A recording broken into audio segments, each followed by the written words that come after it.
हाँ तो मेरे प्यारे लॉलीपॉप, कैसे हो? आशा करता हूँ अच्छे ही होंगे। तो आज हम लोग फिर से मौजूद हैं एक नई क्लास के साथ, जिसमें आपका चैप्टर कौन सा होने वाला है? तो चैप्टर 11 होने वाला है, जिसका नाम क्या है? लौट कर आऊँगा फिर। ठीक है, ये किसका है? तो आपको पता है होना चाहिए कि यह जीवनानंदन दास जी का कविता है। ठीक है, इसमें इससे पहले हमने आपको कवि परिचय के बारे में पूरा बता दिया था, और उससे जो जो ऑब्जेक्टिव बनता था उन सभी को भी हमने आपको बोर्ड पर लिखकर बताया था। ठीक है, तो आज है ऑब्जेक्टिव की बारी। हमने आपको जैसे बताया था कि इसके तुरंत बाद ऑब्जेक्टिव जाएगा, तो आज ऑब्जेक्टिव आपके लिए लाए हैं। आप खुद से देखिए बनाकर आप इसमें से कितने क्वेश्चन को सॉल्व कर सकते हो। ठीक है, तो आइए शुरू करते हैं। फर्स्ट क्वेश्चन है कि बंगाल के सर्वाधिक सम्मानित एवं चर्चित कवियों में से एक हैं कौन? जीवनानंद दास, गुरु नानक, रसखान या घनानंद? तो आपको याद रखना है कि चर्चित कवि में से एक है कौन सा? तो जीवनानंदन दास जी। अगला क्वेश्चन है कि कवि जीवनानंदन दास अगले जीवन में क्या बनने की अभिलाषा व्यक्त करते हैं? पहले अबाबिल, कौवा, हंस, इनमें सभी। तो आपको पता है कि ये अगले जन्म में जो है इनमें से सब बनना चाहते हैं। आगे, नदियों मैदान बंगाल के बुलाए मैं आऊंगा, यह पंक्ति किस शीर्षक कविता की है? अगला क्वेश्चन ऑप्शन सुनिए। पहला है कि लौट कर आऊंगा फिर, जनतंत्र का जन्म, हमारी नींद, अक्षर ज्ञान। तो आपको आंसर याद रखना है कि आपका कौन सा होगा? तो लौट कर आऊंगा फिर। अगला क्वेश्चन सुनिएगा कि जीवनानंदन दास किस भाषा के कवि हैं? पहला ऑप्शन है कि हिंदी, उड़िया, बंगाली या मराठी। तो आपको यहाँ आंसर याद रखना है कि ये बंगाली कवि हैं। कैसे कवि हैं? तो बंगाली कवि हैं। अगला, इनमें से कौन सी कृति जीवनानंदन दास की नहीं है? पहला झार बालक, धूस, पांडुलिपि या वर्णलता सेन या भूमिजा। तो आपको आंसर याद रखना है कि इनमें से जो है ये भूमिजा जो है ना, ये इनकी कविता नहीं है या इनकी नहीं है। ठीक है, आइए आगे देखते हैं। क्वेश्चन नंबर 6 देखिए, क्वेश्चन नंबर 6 क्या है? तो क्वेश्चन नंबर 6 आपके बोल रहा है कि पाठ्य पुस्तक से या पाठ्य पुस्तक में संकलित जीवनानंदन दास जी की कविताओं का हिंदी में अनुवादन किसने किया था? पहला प्रयाग शुल्क, पंकज, बिटिका, वीरेंद्र सक्सेन, मणिकांत, मोहिनी। तो आपको पता है कि इन तीन नाम में से तो हमें कहीं मिला नहीं था भाई कोई। कौन थे? तो प्रयाग शुक्ल थे। आइए देखते हैं नेक्स्ट क्वेश्चन। क्वेश्चन है कि सात सात सात टी तरार तिमिर किसकी कृति है? पहला राजीव सेठ की, जीवनानंदन दास की, मनिका मोहिनी की या कुसुम अंसल की? तो आपको यहाँ याद रखना है कि ये जो है ना किसकी है? तो जीवनानंदन दास की कविता है। आगे बढ़ते हैं कि लौट कर आऊंगा फिर शीर्षक कविता में उल्लू कहाँ बोलता है? पहला आम के पेड़ पर, कपास के पेड़ पर, कच नार के पेड़ पर या अमरूद के पेड़ पर? तो आपको यहाँ आंसर याद रखना है कि उल्लू हमेशा जो है ना कपास के पेड़ पर ही बोलता है। ठीक है, आइए देखते हैं नेक्स्ट क्वेश्चन। क्वेश्चन है लौट कर आऊंगा फिर कविता में कवि का कौन सा भाव प्रकट होता है? पहला मातृभूमि प्रेम, धर्म भाव, संसार की नश्वरता या मातृभाव? तो आपको यहाँ आंसर याद रखना है कि इन्हें जो है मातृभूमि, ठीक है, यानी अपनी भूमि से बहुत ज्यादा प्रेम था। तो हमारा आंसर क्या हो जाएगा? Option number A. आइए देखते हैं नेक्स्ट क्वेश्चन। क्वेश्चन नंबर 10 बोल रहा है वर्ण लता सेन किन कवि की श्रेष्ठ रचना है? पहला रविंद्र ठाकुर या रविंद्रनाथ ठाकुर, जीवनानंदन दास, नजरुल इस्लाम या जीवनानंदन का? तो आपको यहाँ आंसर जो है याद रखना है कि यह जो है जीवनानंदन दास जी की है। किनकी है? तो जीवनानंदन दास की है। ऐसे भी आपको पता है कि चैप्टर उन्हीं का चल रहा है, तो होगा उन्हीं का ना। अगला क्वेश्चन, लौट कर आऊंगा फिर का प्रमुख वर्ण विषय क्या है? पहला बंगाल की प्रकृति, बंगाल की संस्कृति, बंग संगीत या बंग भंग?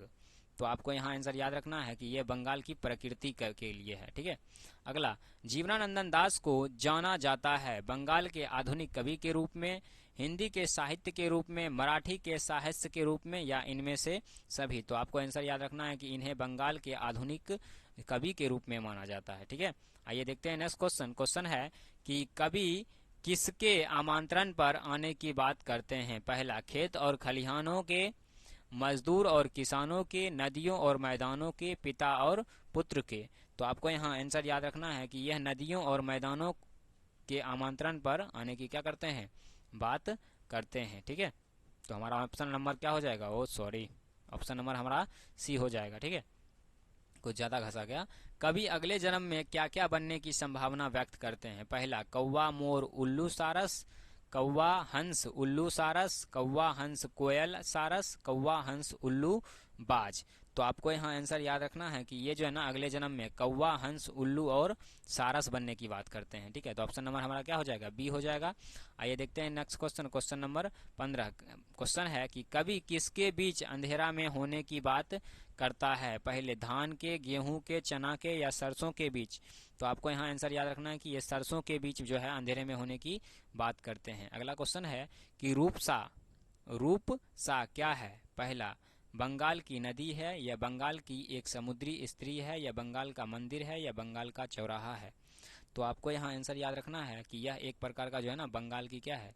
नदी है, यानी बंगाल की नदी का ही नाम क्या है? रूपसा। अगला क्वेश्चन सुनिएगा कि जीवनानंद दास का जन्म कब हुआ? पहला, 1897 में, 1989 में, या 1899 में, या सन 1900 ईस्वी में? तो आपको यहाँ आंसर याद रखना है कि इनका जन्म जो है 1899 ईस्वी में हुआ था। कब हुआ था? 1899 ईस्वी में। अगला क्वेश्चन, लौटकर आऊंगा फिर कविता है? पहला, राष्ट्रीय चेतना की, राष्ट्रीय धरोहर की, या राष्ट्रीय आवाम की, या राष्ट्रीय सत्ता की?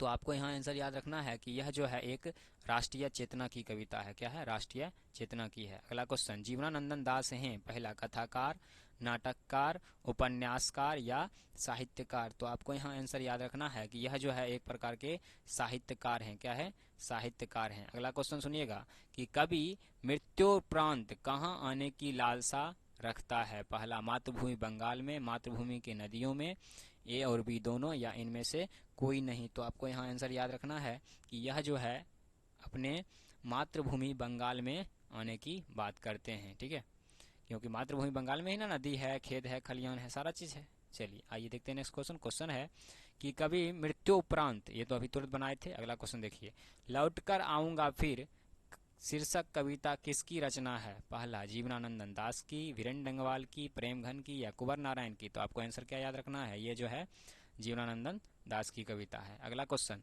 लौटकर आऊंगा फिर कविता किस कवि द्वारा भाषांतरित गई है या भाषांतरित किया गया है? पहला, जीवनानंदन दास, विनोद कुमार शुक्ल, या प्रयाग शुक्ल, या कुंवर नारायण? तो ये जो है प्रयाग शुक्ल के द्वारा क्या किया गया है? हिंदी में रूपांतरित किया गया है। अगला क्वेश्चन, जीवनानंद दास की किस कविता को प्रबुद्ध आलोचकों द्वारा रविंद्रोत्तर युग में श्रेष्ठतम प्रेम कविता की संज्ञा दी गई है? पहला, मनविहगम, वर्णलता सेन, रूपसी बंगाल, झरा पालक? तो आपको यहाँ आंसर जो है याद रखना है कि इन्हें जो है किस पे? वर्णलता सेन पर।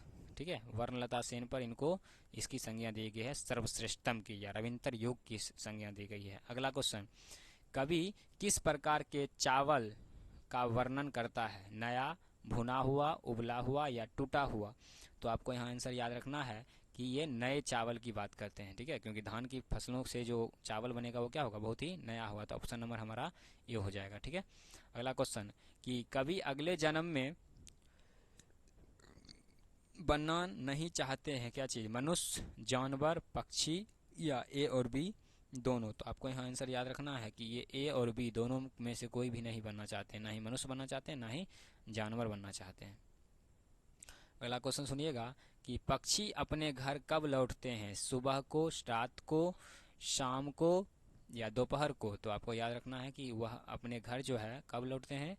तो शाम में लौटते हैं। ठीक है, अगला क्वेश्चन, गंध जहाँ होगी ही भरी घास की किस कवि की पंक्ति है? पहला, वीरेंद्र डंगवाल, अनामिका, जीवनानंदन दास, या कुंवर नारायण? तो आपको याद रखना है यह जो है जीवनानंदन दास की है। अगला क्वेश्चन, लौटकर आऊंगा फिर पाठ के कवि कहाँ लौटने की बात कहते हैं? पहला, बिहार में, दूसरा असम में, तीसरा उड़ीसा में, या चौथा बंगाल में? तो आपको यहाँ आंसर याद रखना है कि वह जो है फिर से कहाँ आने की बात करते हैं? तो फिर से वह जो है बंगाल में ही आने की बात करते हैं। अगला क्वेश्चन, कभी अगले जन्म में कहाँ लौटकर आने की बात करते हैं? तो यह भी आंसर बिहार ही होगा कि बंगाल होगा भाई साहब, इसका पता नहीं है, आप हमें आंसर बताओगे। ठीक है, सबका हमने बताया तो एक का आंसर आपको भी बताना पड़ेगा। ठीक है, तो इस तरह से इसका जितना भी ऑब्जेक्टिव था उन सभी को हमने सॉल्व किया। तो आज के लिए इतना रहने दीजिए, विशेष देखेंगे अगले क्लास में। तब तक के लिए जय हिंद। ऐसे ही हंसते रहिए और मुस्कुराते रहिए, ठीक है।